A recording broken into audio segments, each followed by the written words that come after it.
fight week. Can you run us through that a little bit? Like, tell me what you do in preparation for it, the week leading up to the fight, and how much weight you have to lose the night before? I start about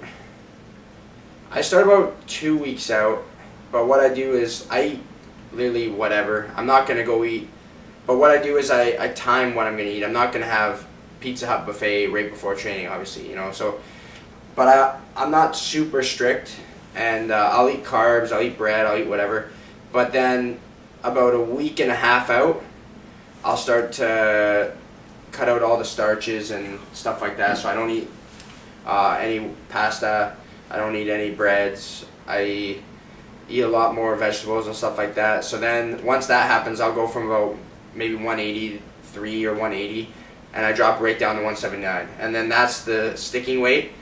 And then the week about, if the weigh-in this time was on a Thursday, so on the Monday, I do an Epsom salt bath every night for. I go in there and then I sit in the hot towels, but I do that about 4 days out, and then my weight just drops. And then by the time the weigh-in comes, like on the day of the weigh-in, I had to lose maybe, I think it was 1.5 pounds.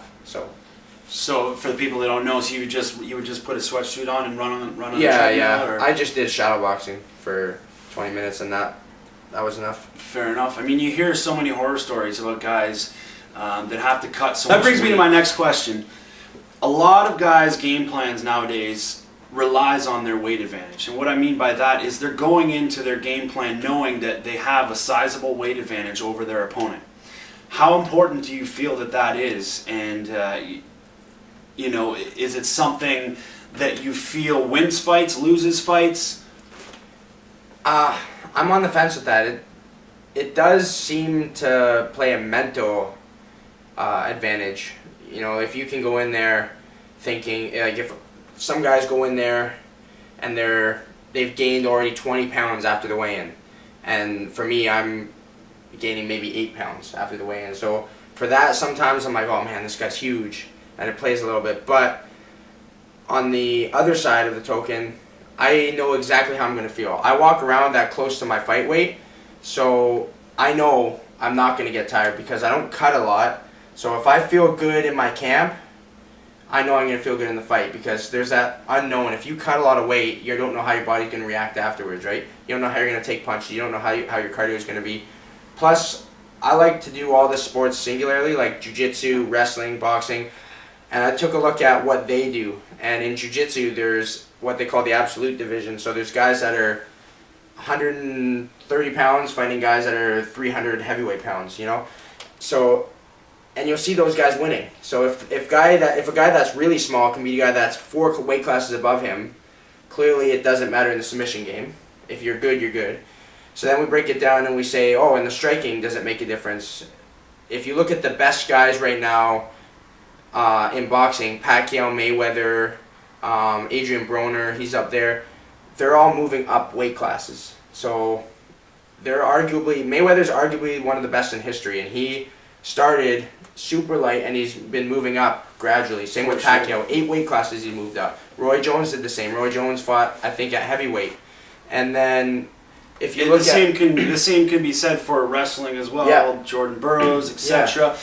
Yeah. Now, do you feel that is there a certain aspect of fighting that you feel is most important? And what I mean by that is there a base that you feel is most important in the game of mixed martial arts? If you're coming in with a strong, striking base, or if you're coming in with a strong wrestling base, you're going to have an advantage over other guys? Yes and no. They all have serve their purpose. If you, like Edson Barboza was the best Muay Thai guy in Brazil, pound for pound, arguably, for a couple years, and he came in and took a tear into MMA. Then you look at Jacare Souza in Strikeforce, and he was the best guy in Jiu-Jitsu, and he did a tear. And then obviously the wrestlers. So it doesn't really, it matters about how you adapt to MMA. It's not really the specific sport in itself. But I still think wrestling is a small percentage the best base because of what it does for you. You can put it on the ground or you can keep it on the feet. You dictate where the fight takes place. And you build that work ethic of, because it's such short rounds, you automatically, instinctively get it's only 2-minute rounds for wrestling, in case people don't know, but you instinctively have to fight harder. So you'll bring that fight into MMA. So that's why it's useful to have that wrestling background. Makes sense. Makes a lot of sense. Okay, so far lots of talk about your career, who you are as a fighter. Outside the sport, is there anything, are there other hobbies that you keep up? Is there anything besides obsessing about fights and combat sports? Most of my day is just training and watching. I watch boxing, jiu-jitsu, wrestling a lot. But I like to go out for dinner and stuff like that with friends, go to movies. I read, actually, kind of a nerd at reading a lot, but there's nothing wrong with that. I do too. These kids nowadays aren't reading anymore. How about music? Is there music that it's an important topic for me actually, because every fighter I get talking to, I talk to them about their music, and I think it's a subject that's overlooked because a lot of fighters, music is very important to them. Whether it be while they're training, to get motivated, or their walkout song.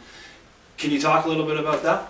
My music reflects on what my mood is at the time. When I'm in the gym, I like to listen to either pretty heavy metal like Slipknot, Suicide Silence, that kind of stuff, or I'll listen to I like to call it gangster or hardcore rap kind of stuff, like Waka Flocka, Tupac, all that kind of stuff. No Lil Wayne or Drake or anything like that. I don't like those two.